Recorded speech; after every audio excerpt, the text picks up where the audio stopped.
যথাযথভাবে নামাজ পড়ো, যাকাত দাও এবং রাসূলের আনুগত্য করো, যাতে তোমরা অনুগ্রহভাজন হতে পারো। তোমরা অবিশ্বাসীদের পৃথিবীতে প্রবল মনে করো না।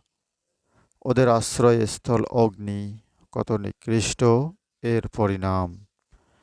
হে বিশ্বাসীগণ, তোমাদের অধিকারভুক্ত দাস-দাসীগণ এবং তোমাদের মধ্যে যারা বয়ঃপ্রাপ্ত হয়নি, তারা যেন তোমাদের কক্ষে প্রবেশ করতে ৩টি সময়ে অনুমতি গ্রহণ করে: ফজরের নামাজের পূর্বে, দ্বিপ্রহরে যখন তোমরা বিশ্রামের উদ্দেশ্যে বস্ত্র শিথিল করো, এবং এশার নামাজের পর। এ ৩ সময় তোমাদের গোপনীয়তা অবলম্বনের সময়।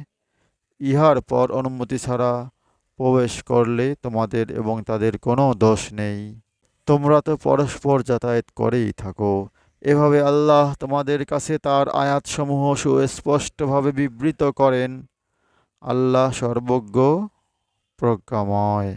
সূরা নূর, আয়াত ৫৬-৫৮। হে আল্লাহ পাক আমাদের সকলকে কোরআন বুঝে পড়ার তৌফিক দান করুন। আমিন।